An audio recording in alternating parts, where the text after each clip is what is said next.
Hello, everyone. Thank you for tuning in today. Today, I'm going to talk to you about a couple of things. In fact, I might do a couple of videos. I wanted to talk to you about your higher self today on this first one.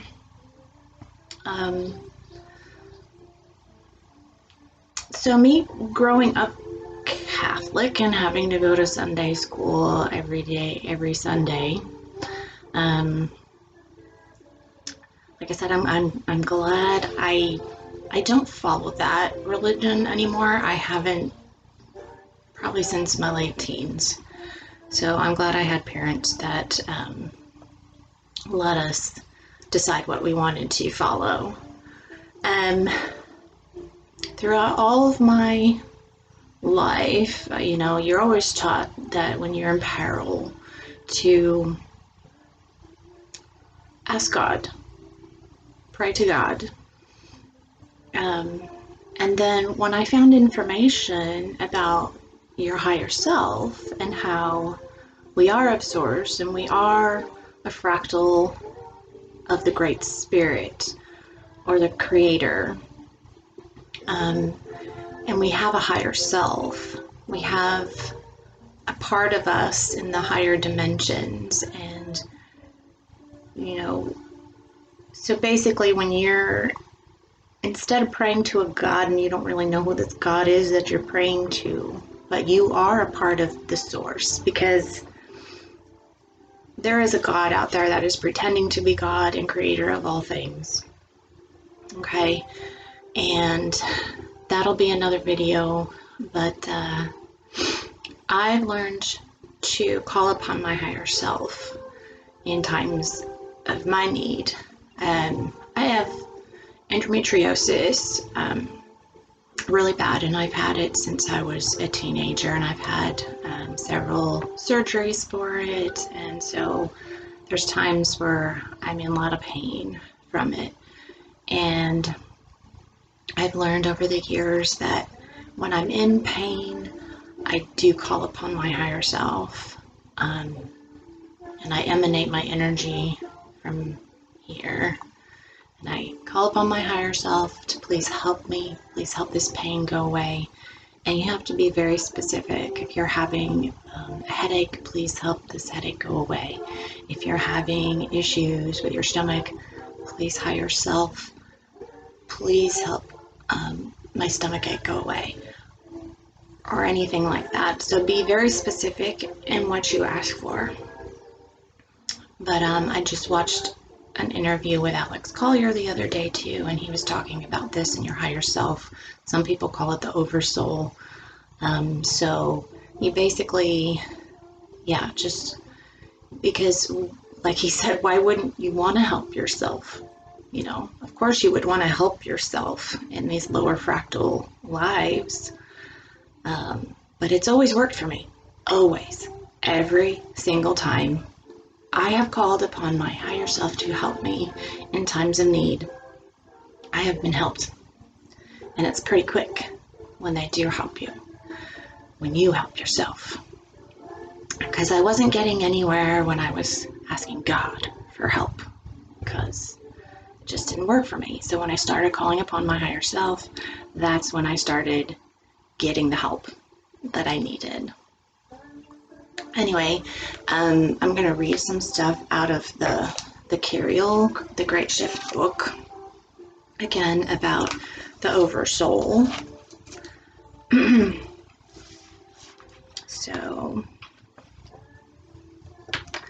it's called the Evolution of the Soul. Everything that exists is made up of energy in one form or another.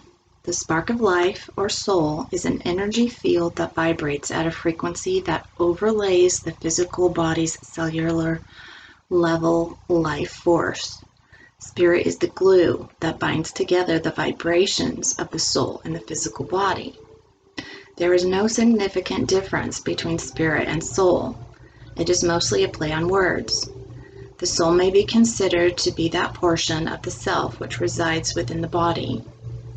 The spirit is the portion which resides outside of the physical body. When you began your process of soul evolution, you started as a memory, nothing more and nothing less than a memory of the Creator. You then set yourself up in search of all the experiences that could possibly occur. Some view this as an evolutionary trap, but it is simply your own plan that brought you to this point in your growth process. No matter what your current circumstances are, you begged, pleaded, cajoled, and did everything in your power to get into this earth life. You wanted to feel, you wanted to experience, you wanted to learn. One of the facets of this dimension that you learn the most about is emotions. Women are generally more open and free with experiencing their emotions, but learning to deal with them is just as important for men, perhaps more so. Emotions are so important because as the shift approaches, everyone will be opening to their inner truth and becoming more aligned with the earth, the universe, and all dimensions. So the Oversoul. Each soul is a part of an Oversoul. The Oversoul is made up of a large number of souls. Imagine the soul being a terminal tied into a huge computer. This massive computer has many terminals, and ordinarily you see only what is on your own terminal. The Oversoul is your totality, your truth, all that you are. It is your essence. Between you and the Oversoul is your higher self. Your soul is an aspect of your higher self, which in turn is an aspect of the Oversoul. An aspect is another part of your soul energy and can be seen as a new program that comes to you every 6 to 8 years. It is a part of your total essence, a new direction for your soul growth or evolution, a new set of experiences for you to undergo. The aspect merges very gently into your third dimensional self. Sometimes you can actually have a double aspect, actively working at the same time in the same body. So like parallel lives in multiple universes, which that one was really hard for me to get my brain around when I was learning all this stuff. And it was like, it's so hard to get your brain around that we are living not in a linear time, that we're living in a circular time, but we're living in this past, present, future all at the same time. It's very hard to get your three-dimensional brain around that.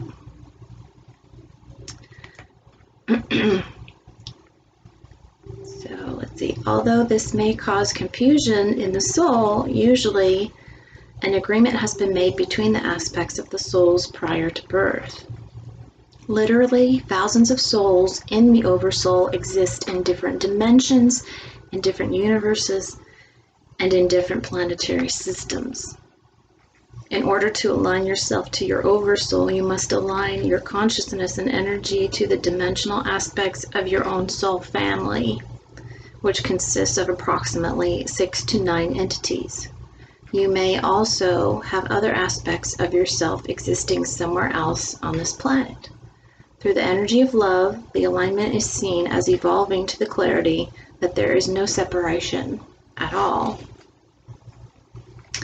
The soul is neither male or female. A soul may have an inclination to be male or female in a particular incarnation, but it will vibrate with whichever energy it is more natural to it.